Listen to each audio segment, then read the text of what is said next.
Hey there. Today I'm here to tell you kind of like my best of the month for past month or two, basically. I've got my puppy on my lap sleeping, and I've got my coffee in my favorite mug, which is a gift from one of my closest friends, Betty. Betty, thank you. And I've got my phone here so that I can go through my Goodreads easily. So, basically, I want to start out with my September reads that were my favorite because I didn't mention all of them on the blog because I have not done reviews for all of them yet, but they're definitely all worth mentioning. So we're going to get on that and let's see. Okay. Unfortunately, one of my most anticipated of the year did not really meet my expectations. And so I'm going to skip over that one, but that was disappointing. If you follow me on Twitter, you probably know what book I'm talking about. It's very controversial. It's very hit or miss for a lot of people. Next up, one of my favorites. It's actually a series. Only the first two books are out. There will be a third book, and I don't know how long it's going to go on for, but it is Ellen Hildebrand, and the first one is Winter Street, and the second one is Winter Stroll. Both are now out and available. The first in paperback, second only in hardcover so far. But they are really great. All of Ellen's novels take place on Nantucket, which I actually had the pleasure of visiting this past July, and I'm like obsessed. I want to go back so bad. But all of them usually take place in the summer, and that's actually the case with Nancy Thayer as well, who's another Nantucket-based author. And this one takes place at Christmas time, and I love that because you get to actually see how Nantucket is at Christmas and when it's kind of like empty, but then there's some tourists coming because of the winter season, and you follow one extended family around for 2 years, and so that's two Christmases so far, and then it'll continue in the next one, which I don't think that the name is even released yet.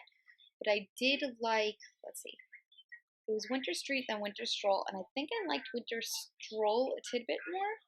There's a lot of drama, a lot of stuff going on with this family, whether it be relationship wise, money wise, um, personal relationships, friends, family, all the stuff is covered. I loved them. I definitely highly recommend them for the winter season.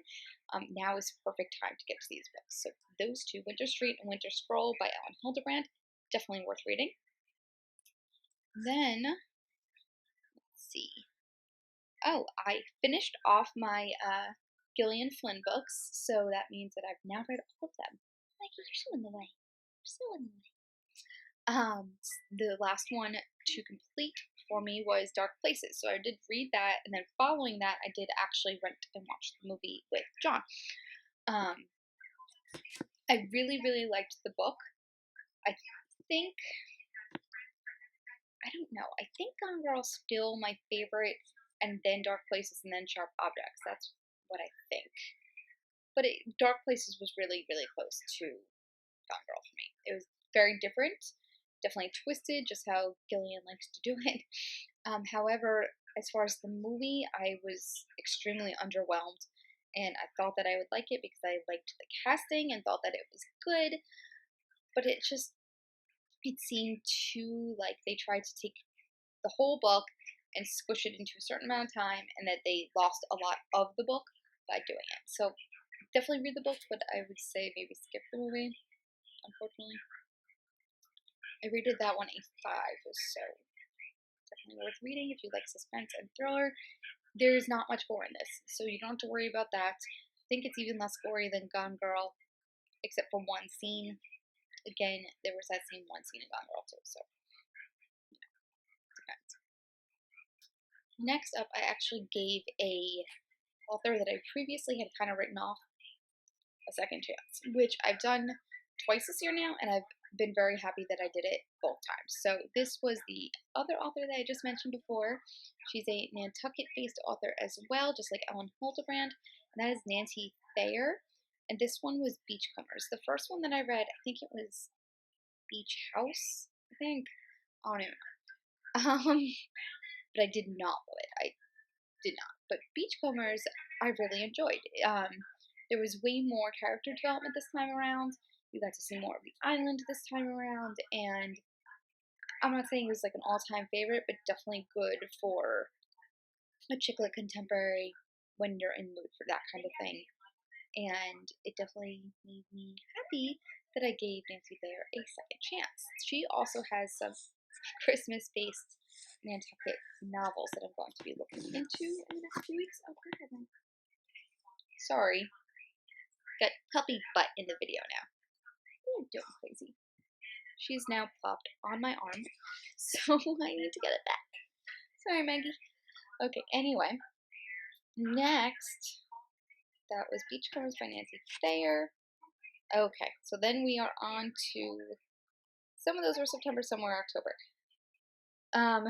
In November, I've got a few that I've already loved, so I'm going to mention them because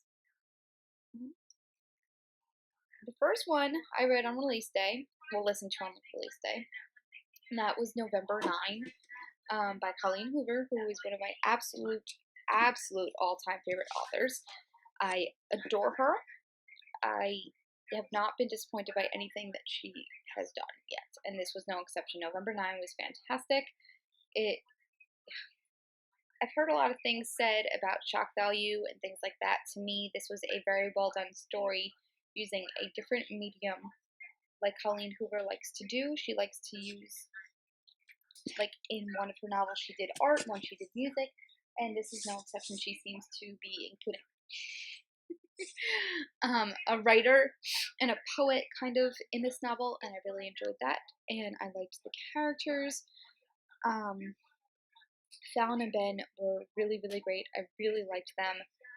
I liked the storyline with Fallon's father, and her whole storyline as a separate character, and Ben and his family, and I just really, really enjoyed it. I'm not going to say basically anything about it, other than I'm going to read one sentence of the synopsis from Goodreads, and basically it just says, over time and amidst the various relationships and tribulations of their own separate lives, meaning Fallon and Ben, they continue to meet on the same date every year until one day Fallon becomes unsure if Ben has been telling her the truth or fabricating a perfect reality for the sake of the ultimate plot twist. That's what got me. I would have read it no matter what it said it was about. It could have said this book is about going to the bathroom, and I would have been like, oh, Colleen Hoover, it has to be good. I really, really like this one. Just so we're clear, I hope you can see the average rating so far for November 9 is, no way, can't see it.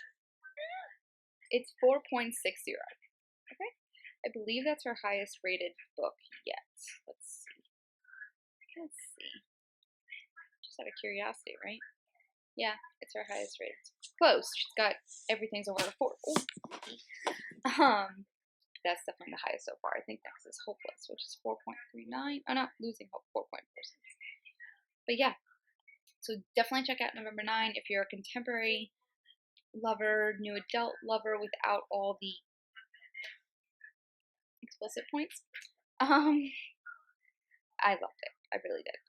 And then I completed another Stephen King novel, which was Finders Keepers. I read Mr. Mercedes last year when that was released, which I really enjoyed. I believe I gave it a 4 out of 5. No, definitely gonna give it a 5. I did enjoy Revival more than Mr. Mercedes. They're very different. That was just the other one that I read this year. And then Finders Keepers was using the same characters, some of them, as Mr. Mercedes did, but giving them kind of a whole new spin. And this one, it is the second in the trilogy. There will be a third. I think there is a name release. That'll be around September next year that'll be released. This one I liked even more. I really enjoyed it. There is probably a reason for that, but it kind of focuses very closely on a author who was murdered, and kind of he had some money and notebooks and they were found, and then what kind of happens because of all that. And I really, really enjoyed that plot line. Definitely read the first one if you're going to read this one, because you'll be a little confused as to like Holly and who she is, and Bill Hodges and who he is if you don't. But I love this one. Even if you read Mr. Mercedes and don't love it, this one is way better. So I would say definitely keep at it and keep going with that. So yeah, that was some of my favorite reads over the past few months. But then my favorite is what I was saving for the end. Okay, I'm actually going to mention one more. I read it September 11th. That was The Admissions by Meg Mitchell Moore. This is an underrated gem in my opinion. I did mention this in a post on my blog. I will link to that below, and it kind of tells you about it a little bit, but I didn't do a full review on it. It is The Admissions by Meg Mitchell Moore. This is the cover. There we go. And I really would like if you could see that. It's rated decently. I definitely disagree with the average rating because I think it deserves higher. But this one, it claims it's a beach read. To me, it does not have to be. It actually is more of a fall read to me because it deals with college admission season, and that is not summer. So I think that it was absolutely great. It's basically about a family that lives in California and their struggle to get their daughter into college while dealing with their other daughter and not playing favorites and things that happen with their kids, and why it is suddenly a problem to get their extremely smart and intelligent daughter into school, and problems in the marriage, problems in the family, and problems with the children separately as well. It was handled very well. It was written in a very different, unique style, and I really enjoyed that. I love that every character had their own unique voice, and I would definitely say to give this one a read. And again, that is The Admissions by Meg Mitchell Moore. I don't know why I really like this cover so much. It's so plain, but I just like it so much. Okay, so that one is definitely, it actually only has 991 ratings even on Goodreads, which to me means it's definitely underrated. But going along with my post that was on my blog yesterday, I am going to tell you my absolute favorite read of the past 2.5 months, and that is, let's find it. Here it is. Diane Chamberlain. No shock there. And it is her newest release, Pretending to Dance. I love this book. I was kindly sent a copy by the publisher, St. Martin's Press, and I was also sent a copy of The Silent Sister, which is still up for grabs on the blog right now. There's a giveaway going on for that one. This was essentially my second favorite of Diane's novels, and I do definitely talk about that in my post from yesterday, which I will link below. But this one, it was so fantastic. It's sad, but it's also uplifting by the end, kind of. It's basically about a girl, Molly, who lives far from where she used to, where she grew up, and she is married and ready to move forward and have a child, and she cannot do so because she needs to deal with some things that have happened in her past and figure out why everything as it is. So she basically has to go home to do that and look into her past and see why she's having so much trouble moving on, basically. And it was really, really great. My favorite part about this book was her father. And her father, Graham, was wonderful.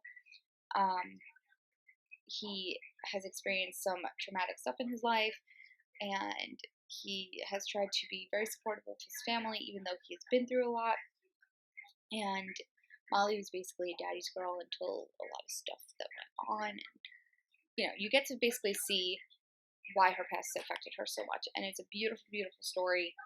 It's dramatic and dramatic, but it's also really, really crafted so well. and I don't expect anything less from Diane Chamberlain. I'm a little bit obsessed with her. I've read 6 of her books in the past 2 years, not even, year and a half probably, and reread one of them as well. I think I bought like another 5, so I'm definitely going to get to reading some of the others that I own. But basically, that was my favorite, and those are my favorites of the past 2.5 months. Some of those do not have reviews on the blog, and that's why I wanted to basically make this video and mention all these books because I didn't want you guys to miss out just because I didn't have reviews up for them. So yeah, that is it. I hope that you check out at least one of these books. If you have any books that you've been loving the past 2.5 months, let me know about them, and I'll see you guys soon.